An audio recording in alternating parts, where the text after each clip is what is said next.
ఆర్యతో ఒక మంచి feel good love story. అంటే మీరు చూసిన సీరియసే sir. Subject father and son emotion మధ్యలో సార్. ఫాదర్ చనిపోతారు, దాని వల్ల సబ్జెక్ట్ సీరియస్గా వెళ్ళింది. కానీ ఇది పక్క middle class nativity subject sir. ఇది సీరియస్ ఏం లేదు సార్. లవ్ ట్రాక్ ఉంటుంది, కామెడీ ట్రాక్ ఉంటుంది, ఎమోషనల్ డ్రైవ్, కాకపోతే థ్రిల్లింగ్ ఎలిమెంట్స్ ఎక్కువ ఉన్నాయి సార్. అంటే మిమ్మల్ని హీరోగా ఎంచుకున్నప్పుడు మీరు ఎలాంటి కేర్ తీసుకున్నారు? అంటే మీరు ఎక్స్పెక్ట్ చేయలేదు అంటున్నారు కదా ఫస్ట్ టైం. ఇది కేర్ ఏం లేదు సార్. నేను చెప్పినట్టు అసలు నాకు ఫస్ట్ ఫోన్ చేసి సినిమా తీస్తుంటే నేను నమ్మలేదు. తీసారులే చెప్తూ ఉంటారు కదా అనుకున్నాను. బట్ నిజంగానే తీశారు. చెప్పారు మొత్తం తీసేయాలి, నేను ట్రిమ్ చేయాలన్నాను. ఆయన చెప్పారు, నేను చేశాను సార్, అంతే. ఇంకేం లేదు. మరి ప్రీ రిలీజ్ ఈవెంట్ కానీ బన్నీ గారు నన్ను పిలుస్తారా? మీ కజిన్ ఇది అంటున్నారు కాబట్టి వస్తే బాగుంటుంది సార్. మరి పుష్ప 15 డేట్ వేశారు, చాలా ఇష్యూస్ నడుస్తున్నాయి. వస్తారని అనుకుంటున్నాను. వస్తే బాగుంటుంది. బట్ రాపోయినా పర్లేదు, ఆయన ఆశీస్సులు నాకు ఎప్పుడు ఉంటాయి. ఆయన ఇప్పుడు మారుతి గారు అంటే బన్నీ గారు మనిషి అందరికీ తెలిసింది. సో వస్తారు మెల్లిగా, టైం బట్టి చూసుకుని అందరూ వస్తారు సార్. ఈ టీజర్ మీ ఫ్యామిలీ వాళ్ళు చూసినప్పుడు ఎలా అన్నారు? ఇంకా లేదు సార్. ఆయన ఇదిగోండి 5ంటికి నా చేతికి ఇచ్చారు. 5ంటికి నేను ఇప్పుడు ఫస్ట్ టైం చూడటం ఇక్కడ. 5ంటికి ఇచ్చారు సార్. అసలు నా జీవితం మొదలైంది 2010లో సార్. నేను ఒక అసిస్టెంట్ డైరెక్టర్గా స్టార్ట్ అయ్యా. సో నేను ఈ సినిమాకి ముందు చాలా సినిమాలు చేశాను సార్, తెలియలేదు అంతే. నేను చాలా చిన్న రోల్స్ చేశాను. ఇందాక రజిత్ రావు గారు చెప్పి దానిలో విలన్ క్యారెక్టర్ చేశా. డైమండ్ గారు ఇప్పుడు ఈ సినిమాకి ముందు నేను కమిట్ అయింది రాజ్ తరుణ్ గారిది పురుషోత్తముడు. దాంట్లో చాలా ఇంపార్టెంట్ విలన్ రోల్. నేను రాజ్ తరుణ్ అన్న తమ్ముడు పురుషోత్తంలో. సో నాకు అలా ఏం లేదు సార్, వచ్చింది చేసుకుంటూ వెళ్తున్నాను. అంటే మీకు అది అడ్వాంటేజ్గా తీసుకుంటున్నారా? 100% అడ్వాంటేజ్ సార్. నాకు ఇలా హీరో అనే ఏం లేదు. నేను నా జీవితం అసలు నా తెర మీద చూసుకుంది నేను విలన్గా కదా. సో నాకు అలా ఏం లేదు సార్. మంచి కంటెంట్ ఏదైనా చేస్తాను. లేదు మాకెవరికి. మేనత్త మేనమా పిల్లలు, మా డాడీ వాళ్ళ అక్క కొడుకు, సొంత మేనత్త మేనమా పిల్లలు. అంటే మొత్తం సిటీ మీడియా అని కూడా ఉంటుంది కదా, ఆయన కూడా చెప్పారు కదా మామయ్య అని. మేనత్త మేనమా పిల్లలు. సో ఈ హీరోగా చేస్తున్నారు కాబట్టి ఈ మూవీలో స్టైలిష్ స్టార్ అల్లు అర్జున్ కాబట్టి ఏదైనా డ్రెస్సింగ్లో కావచ్చు, ఏమన్నా సజెషన్స్ తీసుకున్నారా? యాక్టింగ్లో కావచ్చు అల్లు అర్జున్ గారి నుంచి. నేను సినిమా చేస్తున్నా అని చెప్పగానే ఫస్ట్ ఆయన లాస్ట్ టైం కూడా ఒక అడిగితే చెప్తాను, నోరు మూసుకుని డైరెక్టర్ చెప్పించే. ఇంతకన్నా ఎక్కువ ఏం చెప్పలేదు, ఇంతే చెప్పాను, నోరు మూసుకుని డైరెక్టర్ చెప్పించే. నేను అదే చేశాను. స్టైలింగ్ వైజ్ ఈయనే తీసుకున్నారు కేర్. నాకు ఇలా కావాలి, హెయిర్ స్టైల్ ఎలా కావాలి, మీసం ఎలా కావాలి, మొత్తం సార్ చెప్పించేసాను. సో అంటే ఒక సీరియస్ రోల్తో ఫస్ట్ మూవీ వస్తున్నారు. ఇంతకుముందు ఎక్కడెక్కడో అన్స్టాపబుల్ వీటిలో కనిపించి ఉంటారా, పెద్దగా ఆడియన్స్కి అయితే తెలియదు. అంటే అసిస్టెంట్ డైరెక్షన్ నుంచి హీరో వైపు రావడానికి కారణం ఏంటి ముఖ్యంగా? యాక్చువల్లీ రే సినిమాకి వైవిఎస్ చౌదరి గారి దగ్గర అసిస్టెంట్ డైరెక్టర్గా చేశారు 2010లో. అది నేను అసలు అసిస్టెంట్ డైరెక్టర్ అవుదాం అనుకోలే. నాకు అసలు సినిమా అంటే ఏంటి అని తెలుసుకోవడానికి ఆయన దగ్గర పెట్టారు. నేను 2010 అంటే అప్పుడు ఐ వాజ్ వెరీ యంగ్, 17 ఆ ఏజ్లో వచ్చినప్పుడు అసలు నేర్చుకో నా దగ్గర ఉండు అని చెప్పి పెట్టారు. దాని తర్వాత అది కొంచెం డిలే అవటం, దాని తర్వాత సినిమా స్టార్ట్ అవటం, రావటం, క్యారెక్టర్లు చేయటం, అలా ఉంది.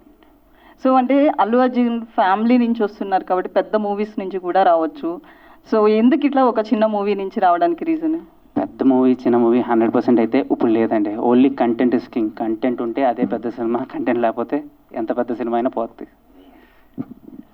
ట్రైలర్ థ్రిల్లింగ్ జోనర్లో చాలా సినిమాలు వస్తున్నాయి కదా, అది release October 6th last year release అయింది. ఓటీటీలో రిలీజ్ అయింది అది. సో అది యాక్చువల్లీ 2021లోనే రిలీజ్ అవ్వాలి. ఆ కరోనా టైంలో పాప డైరెక్టర్ గారు చనిపోయారు. దాని తర్వాత చాలా హర్డిల్స్ తర్వాత ఆ సినిమా మొన్న October 6th రిలీజ్ అయింది. అది కూడా బాగా చేస్తుంది సినిమా, 100% బాగా చేస్తుంది. అది ఎయిర్టెల్ ఎక్స్ట్రీమ్లో రిలీజ్ అయింది. ఓకే, అంటే కనిపించలేదా వెయిటేజ్ కానీ ఆ బాధ్యత కానీ అలా ఏం లేదా? వచ్చింది చేసుకుంటే వెళ్ళిపోవటం, దానికి వెయిటేజ్ ఉంటుంది. అవునా? ఏం లేదు అసలు. మీకు బాగా నచ్చిన క్వాలిటీ ఏంటి అల్లు అర్జున్ గారిలో మీరు తీసుకొని మీ దాంట్లో ఇంక్లూడ్ చేసుకొని? నేను కష్టపడటండి. ఆయన బ్రాండ్ అంబాసిడరే కష్టానికి. సో 100% కష్టపడా. ఇప్పుడు మీకు చెప్తే చాలా సింపుల్ పాయింట్ ఏంటంటే, పుష్పలో ఒక ఆడిషన్ ఇచ్చా, సెలెక్ట్ అవ్వాల. ఆయన అన్నాడు ఇంకా కష్టపడనే అన్నారు. చాలామంది తెలియదు ఏంటంటే, ఇప్పుడు జొమాటోలో ఆయన నేను కలిసి యాడ్ చేసాం. ఆ టైం వస్తే అలా వెళ్తూ ఉంటుంది, కానీ నువ్వు కష్టపడటం ఆపద్దని చెప్తారు. సో ఓన్లీ కష్టమే పడతాం, మిగతాదాన్ని డెస్టినీ. డైరెక్టర్ గారు, ఈ మన movie crime family drama maximum serious జానర్లో జరుగుతుంటుంది సిచ్యువేషన్ మ్యాక్సిమం. అంటే కొన్ని ప్లేస్లలో చిన్న లవ్ అన్న ఉంటుంది తప్ప మ్యాక్సిమం అది నాకు స్టోరీ మొత్తం చూడగానే నాకు విలన్ గారు గుర్తొచ్చారు. నేను స్టోరీ మొత్తం చూడగానే విలన్ గారు పర్ఫెక్ట్ యాప్ట్ అవుతాడని నేను ఫోన్ చేశాను సార్కు. ఫోన్ చేసి కథ చెప్తే ఓకే అన్నారు. అది ఆర్యన్ గారు, సో మీ రోల్ ఎలా ఉండబోతుంది సినిమాలో? ఏంటండి? నాకు అసలు మైక్ రాదనుకున్నా. రిఫరెన్స్ గా తీసుకున్నారు అంటే పోలీస్ క్యారెక్టర్ చేశారు కాబట్టి మీరు. లేదండి, మీరు చూసారు రేస్ గురు, ఎలా అనిపించింది మీకు? అది చూడకుండా అనుకున్నాను. సో దాన్ని ఏమన్నా మనసులో పెట్టుకొని ఏమైనా చేయడం వల్ల? లేదు అస్సలు ఏం లేదు. ఈయన ఏది చెప్తే అదే చేశాను. అసలు నేను పెద్ద ప్రిపేర్ అయింది కూడా ఏం లేదు. షార్ట్ అక్కడికి వచ్చి చెప్పేవాళ్ళు ఇలా కావాలి అంటే డైరెక్టర్ గారితో ఉన్న ఫెచ్చింగ్ ఏంటంటే మనం ప్రతిదీ ఇందాక చూడండి ఆ షార్ట్ కూడా ఆయన చక్కగా చేసి చూపించారు. ఆయన చెప్తారు, నేను చేస్తాను అంతే. అండ్ భాష గారు న్యూ వెరీ లక్కీ అండి ఈ సంవత్సరం. Very good. ఆయన హీరో లాంచ్ అవుతున్నారు. ఆయన సినిమాలో నాకు అవకాశం ఇచ్చారు వేణు గారు. అక్కడ పోలీస్ పక్కన చేశారు పవన్ కళ్యాణ్ గారి పక్కన, అండ్ ఇక్కడ పోలీస్ పక్కన చేస్తున్నారు. సో ఫెల్ వెరీ బ్లెస్ అనమాట అయితే. Yeah thank you, congratulations once again. ఎందుకంటే కొత్త వాళ్ళని తీసుకుంటే సక్సెస్ అవుద్దని అనుకుంటున్నారా? అంటే ఇప్పుడు వచ్చే సినిమాలన్నీ చిన్న సినిమాలు చాలా దాకా ఆగిపోతున్నాయి కదా, దాని గురించి. కొత్త ఎవరు యాప్ట్ అవుతారో చూసుకున్నాను అంతే. నేను కొత్త పాత అని ఏమీ ఆలోచించలేదు అక్కడ. అది అండి. Thank you. లేదండి, ఫ్రాంక్లీ లేదు, ఏం చేయలేదు. డైరెక్టర్ గారు చెప్పింది చేశారు అంతే. అంతే. ఓకే. ప్రొడ్యూసర్ గారు హాయ్ విరాన్. అన్న ఇప్పుడు గంటోక్ సుకుమార్ గారి దగ్గర పనిచేసి లేకపోతే అలాంటి పెద్ద సినిమాలు ఏమన్నా లేకపోతే వాళ్ళ అసిస్టెంట్ ఎవరైనా డైరెక్షన్ లాంచ్ సినిమాలో చూసుకొని ఉంటే it have been big launch for you. అంటే ఇప్పుడు ప్రీవియస్ ఫిలిం కానీ అది రిలీజ్ అయినట్టే తెలియదు ఎవరికి. ఈ సినిమా కానీ ఇప్పుడు మళ్ళీ అంటే మనం అల్లు అర్జున్ కజిన్ అంటామే కానీ ఓన్ ఐడెంటిటీ రావట్లేదు కదా. సో వెళ్తున్న రూటే ఒకవేళ బిగ్ రూట్లో వెళ్ళుంటే ముందుగానే పెద్ద డైరెక్టర్స్ అట్లా ఏమైనా చూసుకొని ఉంటే it have been very big for you కదా. ఎందుకని ఇంత చిన్న రూట్ ఎంచుకున్నారు? ఫస్ట్ ఆఫ్ ఆల్ నేను ఎక్కడ అల్లు అర్జున్ గారి పేరు ఎక్కువ తీసుకురాను. ఈయన కూడా తెలుసు అది, నేను అసలు ఎప్పుడు తీసుకురాలా. ఈయన కూడా ఆ సినిమాలో చూసి తీసుకున్నారు. మొన్నటి వరకు కూడా తెలియదు ఈయనకి. సో నేను ఎక్కువ అది వాడను. అదేమన్నా బై మిస్టేక్ ఏమైనా తెలిస్తే నా అదృష్టం. సో ఎక్కువ ఇక్కడ వాడిన అసలు. అండ్ నా తప్పు కూడా ఉండొచ్చు, ఎందుకంటే నేను ఎవరిని వెళ్ళి అడగను. నేను ఎప్పుడు ఎవరిని వెళ్ళి అడగటం కానీ రోల్స్ కానీ ట్రై అయితే చేస్తాను. వాళ్ళకి నచ్చితే నచ్చుతుంది. ఎందుకు సింపుల్ ఎగ్జాంపుల్ పుష్పనే ఉంది, దానికి ఆడిషన్ ఇచ్చాను. ఆ cinema one of the producer మా నాన్నగారే, నన్ను సెలెక్ట్ చేయలేదు. డైరెక్టర్ నచ్చాలి కదా. అల్లు అర్జున్ ఇవన్నీ సెకండరీ, డైరెక్టర్ విజన్కి ఆయనకి ఆ ఒక్క షాట్లో నేను నచ్చాను. అలా ఒక్కొక్క డైరెక్టర్ ఒక్కొక్కలా చూస్తారు అంతే. అంటే ఏమన్నా బిఫోర్ స్టార్టింగ్ ఫిల్మ్స్ ఏదైనా యాక్టర్ ట్రైనింగ్ తీసుకున్నారా లేకపోతే జస్ట్ అలా వచ్చేసారా? లేదు, ట్రైనింగ్ ఏం లేదండి. నేను వచ్చి 14 ఏళ్ళు అయింది, రోజు యాక్ట్ చేసి అదే వచ్చేసింది. 14 years అయింది కదా ఇండస్ట్రీకి వచ్చింది. ఇంతకన్నా జనాలతో యాక్ట్ చేసి ఇంకా యాక్టింగే ఉంటుంది. అలా కాదు, ఎలా అయినా ఒక రోల్ పెర్ఫామ్ చేయడం వేరు, సిల్వర్ స్క్రీన్ మీద మనం ఇక్కడ ఇండస్ట్రీలో అలా యాక్టింగ్ చేయడం అది వేరు కదా, డిఫరెన్స్. నేను యాక్చువల్లీ చాలా మంది దగ్గర డైరెక్ట్ ఇప్పుడు వైవిఎస్ చౌదరి గారి దగ్గర కానీ అల్లు అర్జున్, నేను ఇండస్ట్రీలో బాగా తిరిగి అలవాటు అయిపోయి, సో నాకు ఎప్పుడు యాక్టింగ్ అనేది పెద్ద సబ్జెక్ట్ లాగా అనిపించలేదు. ఇప్పుడు డైరెక్టర్ గారు ఉన్నారు, 10 టేకులు తీసుకునే కూడా ఉన్నాయి, చెప్పిని చేయగలను కానీ యాక్టింగ్ అన్నది నేను ఎప్పుడు అంత పెద్ద క్యారెక్టర్ రాలేదు.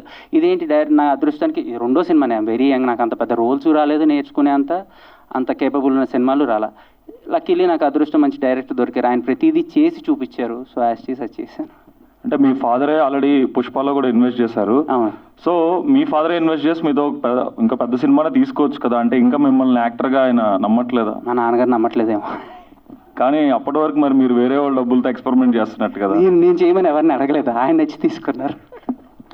ఓకే. డైరెక్టర్ టీజర్ని లింక్ ఇస్తే బాగోదని ఆపాను, ట్రైలర్లు ఇద్దామని. అది విషయం. ఎందుకంటే టీజర్ని లింక్ ఇచ్చిన తర్వాత ట్రైలర్లో మనం చెప్పేది ఏముంటుంది, దానికోసము ట్రైలర్లో తెలుస్తుంది క్లియర్గా.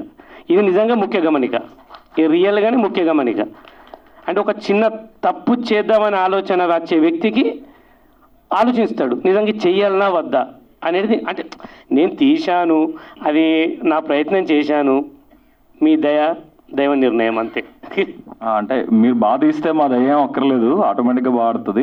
అంటే ఇప్పుడు ఓటీటీ కంటెంట్, ఇందాక వేరే ఒక కొలీగ్ కూడా అడిగారు, ఓటీటీ కంటెంట్ హెవీగా ఉన్న ఈ టైంలో థ్రిల్లర్ జోనర్ ఎస్పెషల్లీ మనం వరల్డ్ వైడ్ చాలా అద్భుతమైన కంటెంట్ చూస్తున్నాం. స్పానిష్ థ్రిల్లర్స్ కానీ, హంగేరియన్ ఫిల్మ్స్ కానీ, పోలాండ్ ఫిల్మ్స్ కానీ చాలా వైవిధ్యభరితంగా ఉంటాయి థ్రిల్లర్స్.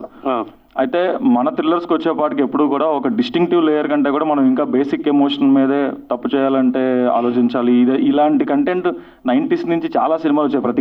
ప్రతి సినిమా ఇదే తప్పు చేయాలంటే ఆలోచించాలి అనేది.